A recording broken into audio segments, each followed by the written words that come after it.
everybody, welcome back to my channel. This is Kathy at Attic Treasures, etc.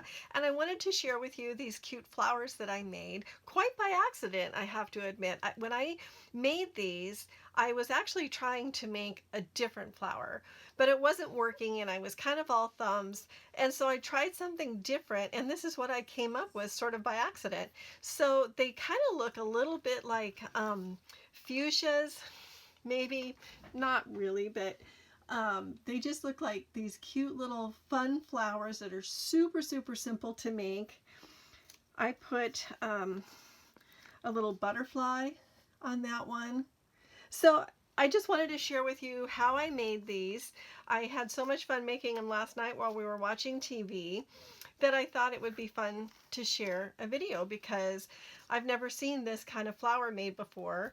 And since it sort of happened by accident, maybe nobody else has ever done it. If they have, my apologies, and not trying to copy, but I just wanted to make something a little bit different. Also, I've been a little bit inspired by some of the work that Tracy's been doing, Tracy Fox, and she had a challenge to, I think it was last month, but I didn't get a chance to do it last month, to use our punches and to use up some scraps. So what I have here is some double-sided paper that's not too thick. It's not like cardstock or anything, but I really like it, and it works really well for this. And this is something that you really do kind of need some double-sided paper for, and you'll see why as I go through. So I made some out of music sheet and some out of book page. I had some paper that I had copied some, well, it was beet dyed paper. I had some beet powder that I dissolved in water and then dyed some paper. And I have also, in the past, when I had a project that required double-sided paper, but I didn't have that on hand with what I wanted. Okay, where I've taken a piece of copy paper, not really copy paper, it was some scrapbook paper that I cut down, but it was only one-sided. So what I did is I took a piece of coffee dyed paper that I dyed and just copied it onto the back so that the back wasn't plain. So that's an option. If you have some single-sided paper but you want it to be double-sided, take some of the paper that you've coffee or tea dyed and copy that onto the back with your printer. So anyway, let's go ahead and get started making these. I have my 1.5 inch punch right here, and I'm going to need 7 circles, and basically that's all you need to make these, unless you want to put in the little whatever these little things are called, but I'll show you how I did that. So I'm just going to cut out 7 circles.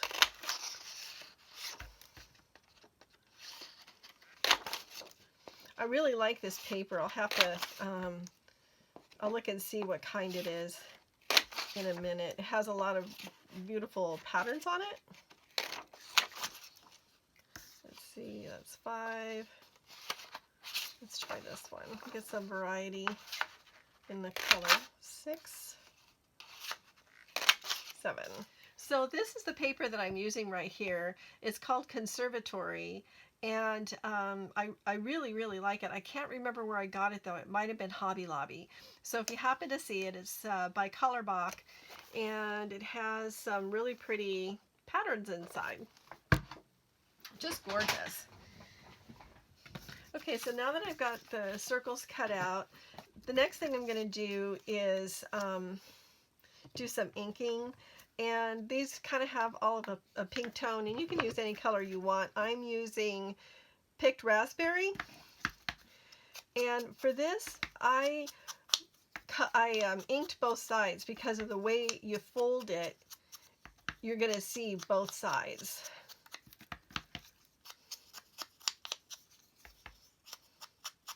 Well, all the trees are cut down next door. And I guess I'll be building a house on it pretty soon. So at least all the big noise is stopped for now. I'm sure it'll start back up pretty soon. My husband's out trimming branches off of a tree right now in our front yard because they keep interfering with the power line. In fact, a couple of months ago when we had a really big snow, the tree was weighted so much down with snow that it was pulling the power lines down. It didn't break them, thankfully, but it made me a little bit nervous. So anyway, so now is probably a good time. They're done blooming. They're a cherry tree. So I hope we don't wreck the tree. I don't know anything about pruning. Anyway, it is spring, and I just thought it would be fun to make something associated with flowers.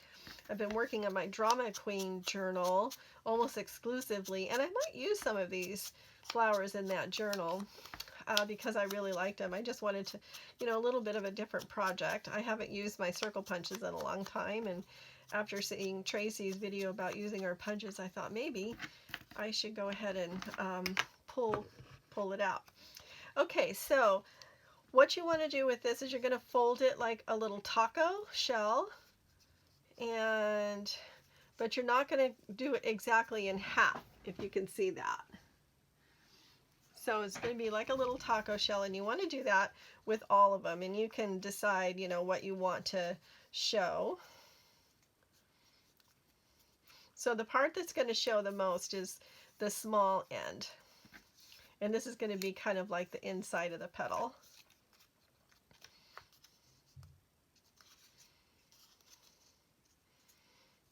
You don't have to really crease them very much.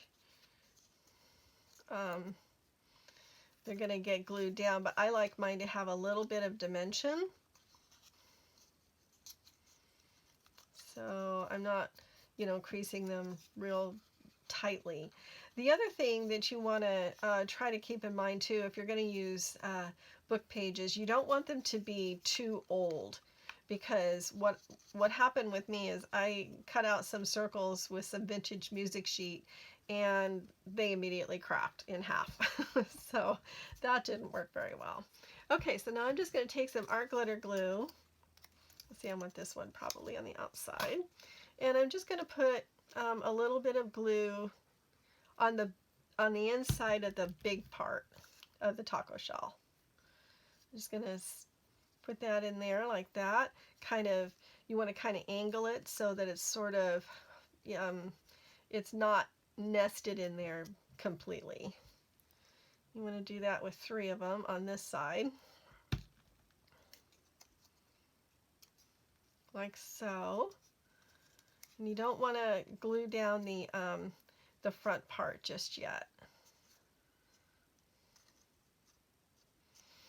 Okay, so I'm going to take this one and I'm going to glue it in going this way, and I'm trying to make a little V here.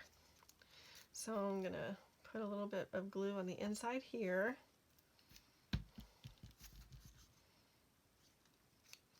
And I want to make a little V like that. And you see that? And then the last piece, when I put it in, I'm going to tuck it under, actually this one, I want to tuck under like so, or I want to tuck over this one. And then this one, I'm going to tuck it under like so, like that. Okay, so you kind of get them a little bit staggered, I guess is the way I would word that, like that. See that?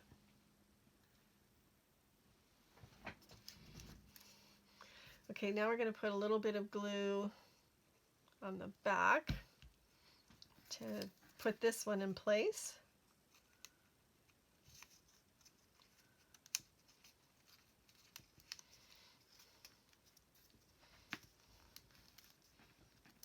Okay, and you could add another one over here, but I tried that and I felt like they were too big.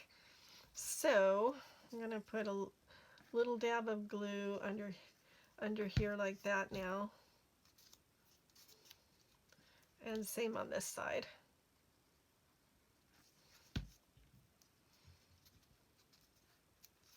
Just to kind of hold them together. and some over here.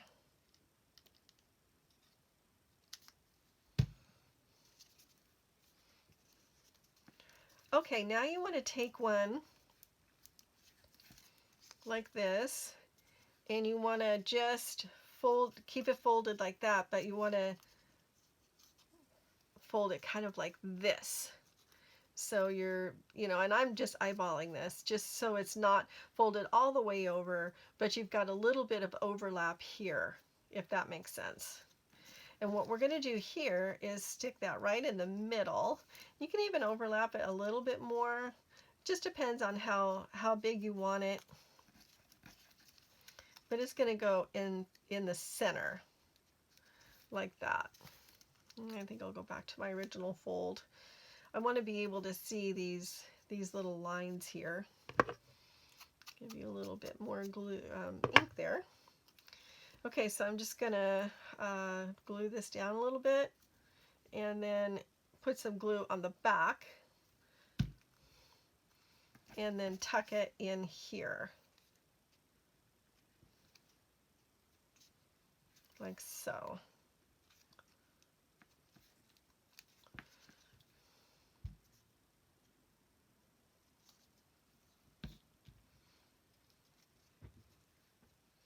And you don't want to glue, you don't want to have any glue in here because we're gonna put those little whatever those things are called, stamens, I guess. Okay, then we're going to take the last piece and we're going to fold it backwards like this.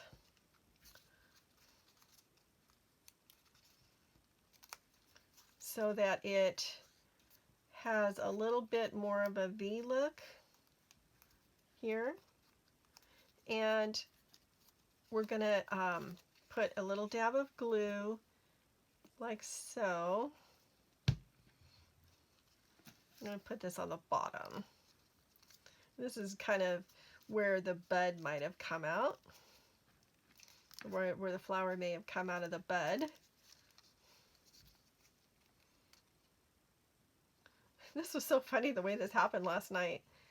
I really seriously had no idea how it was going to turn out. I just started playing with the paper because I was making a mess of the other thing I was trying to make. And then this happened. Okay, so there's our little flower. One thing that I like to do with these, I'm going to set these aside, is I like to spritz them with a little bit of this mica stain, this distressed mica spray. Actually, it's called Antique Bronze, and it's a Tim Holtz product, and so you just shake it up a little bit. And because I want to put a butterfly on it, I'm going to take my little butterfly pieces and I'm going to ink them up, and then I'm going to spray them as well. So I used my little butterfly punch to make these, and I'm just going to give these guys a little bit of inking to cover up the white core. And since I'm going to double it up, I want to ink the underside of a little butterfly that's going to be on top. Just because.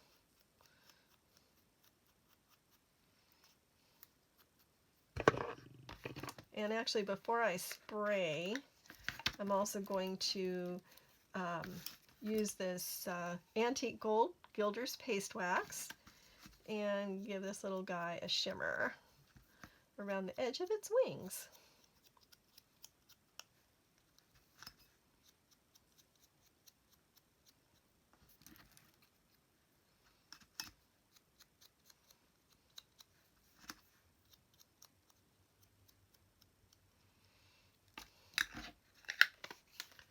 Okay, so I'm going to put this in my little splat box thing here and spray it, and I'll be right back.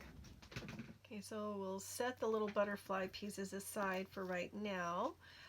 This is, I think it's dry. Yep, it's dry. But isn't that pretty? Look at that. Nice and shimmery. Okay, now we want to put together the little thingamabobbers. Okay, so I have these, and I found them when I was organizing and cleaning my craft room in January. I have no idea where they came from. I didn't even know I had them. I have absolutely no recollection of purchasing them or acquiring them in any way, but here they are. So I'm using them. So I'm just taking two because they have these little bulby things at each end, and so I'm going to just fold each one in half. And there's probably a better way of doing this, but this is how I'm doing it because I've never worked with these before. And I'm just going to tape them together at the bottom. I find them kind of fiddly to handle, but I'm going to take some Scotch tape,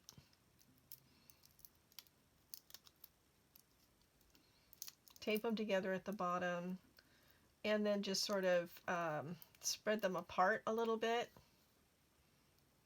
That one has an extra little bulby. That's okay. And then I'm going to just kind of trim off the bottom a little bit.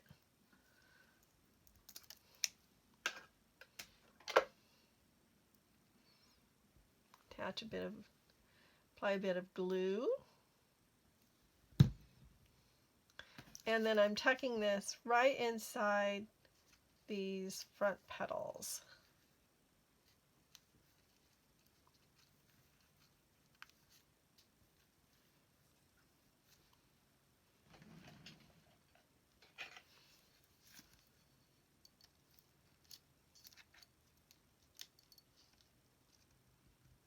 Just to let that grab. And there we have it. This cute little flower. So now let's put the butterfly together. And I am using this little foam pad. Now this is the one that I want on the top, and I want it to kind of curl up.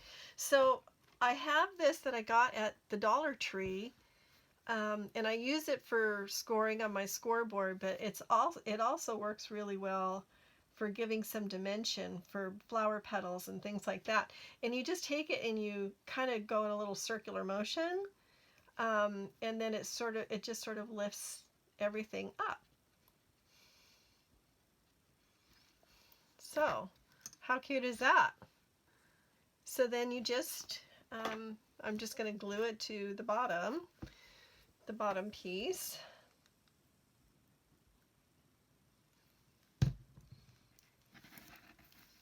Try to line it up the best I can here.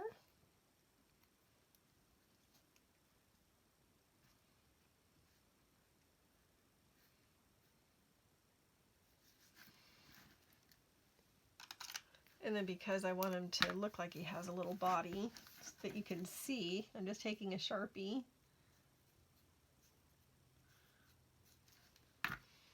I'm just giving him this little pretend body. And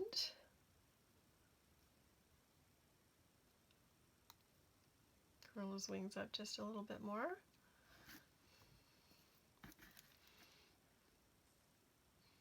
So I'm just going to glue him to the flower.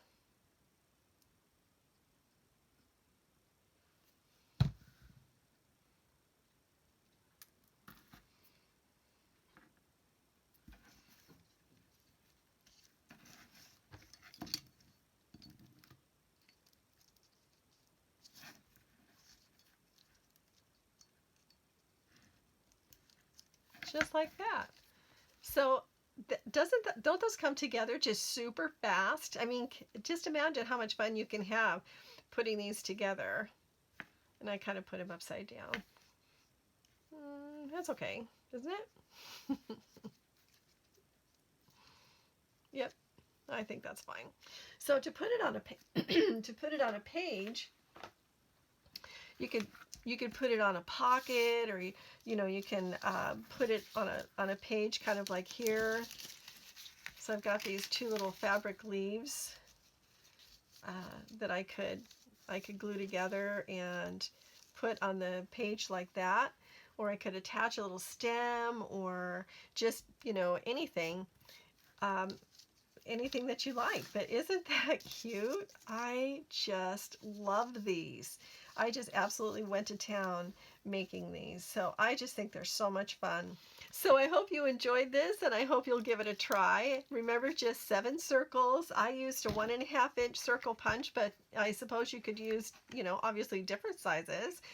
You could even make it longer and make it like a skirt for a paper doll. So just use your imagination, because that's what this is all about. So this is one of those cases where I let the serendipity find me, and I hope you'll let it find you too.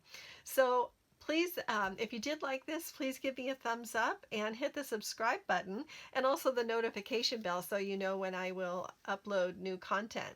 And just a little heads up, I finally reached 2,000 subscribers. I am so excited and so grateful to each and every one of you. I appreciate you all so much.